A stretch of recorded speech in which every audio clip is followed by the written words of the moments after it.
নমস্কার বন্ধুরা, আমি সঞ্জয়। আজকে আবারও আপনাদের জন্য নিয়ে এসেছি একটি নতুন মোটিভেশনাল ভিডিও। আশা করছি আজকের ভিডিওটি আপনাদের ভালো লাগবে। তাই ভিডিওটি একদম শেষ পর্যন্ত দেখুন, কারণ আজকের কথাগুলো হয়তো আপনার জীবনের সঙ্গে কোথাও না কোথাও মিলে যেতে পারে।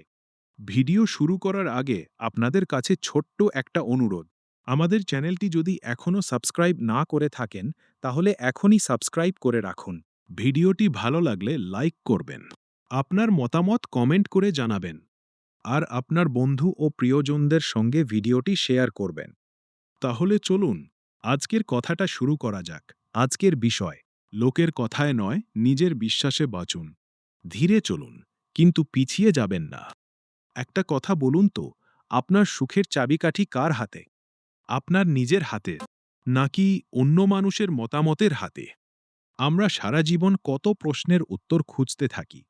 লোকে কি বলবে? কে আমাকে পছন্দ করবে? কে আমাকে গ্রহণ করবে? আমি অন্যদের চোখে কেমন? কিন্তু একটা কথা মনে রাখবেন, যেদিন অন্য মানুষের মতামত আপনার জীবনকে নিয়ন্ত্রণ করা বন্ধ করবে, সেদিন থেকেই আপনি সত্যিকারের স্বাধীন হতে শুরু করবেন। জীবনের আসল প্রশ্ন, জীবন কখন সহজ হয়ে যায় জানেন?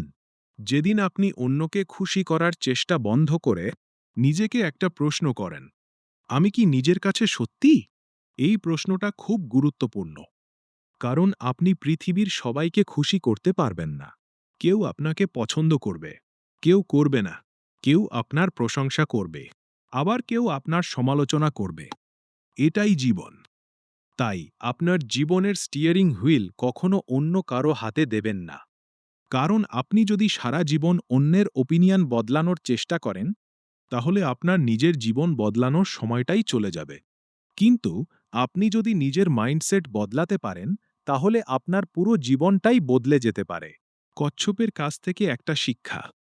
কচ্ছপ ধীরে চলে। হ্যাঁ, অনেকের তুলনায় তার গতি অনেক কম, কিন্তু একটা বিষয় লক্ষ্য করেছেন? কচ্ছপ কখনো নিজের পথ ছেড়ে অন্যের গতি অনুসরণ করে না। সে পিছনে ফিরে তাকায় না। সে শুধু সামনে এগিয়ে যায়, ধীরে ধীরে কিন্তু সামনে দিকে যায়। এটাই জীবনের একটা অসাধারণ শিক্ষা।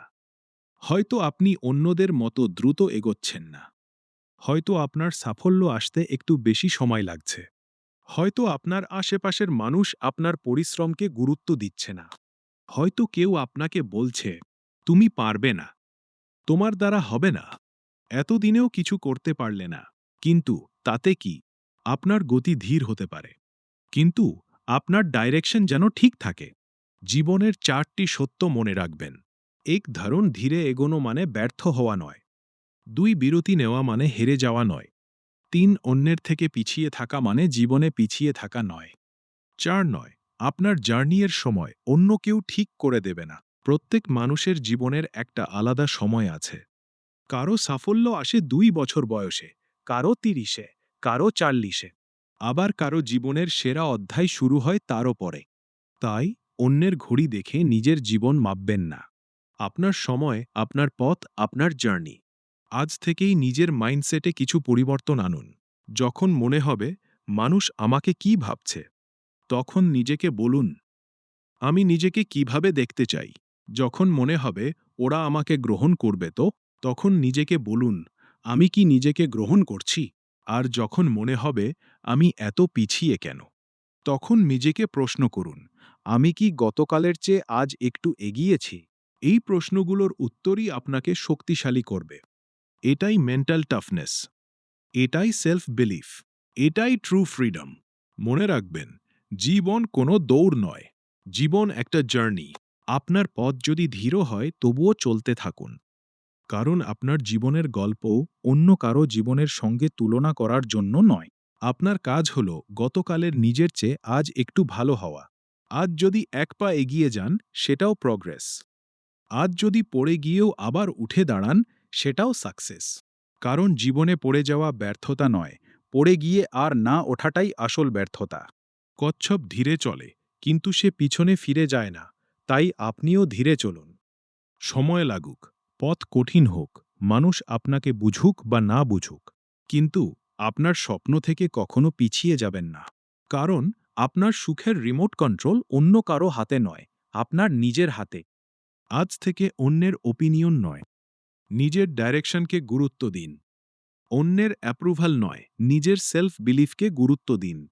আর অন্যের সঙ্গে রেস নয়, নিজের জার্নিকে উপভোগ করুন।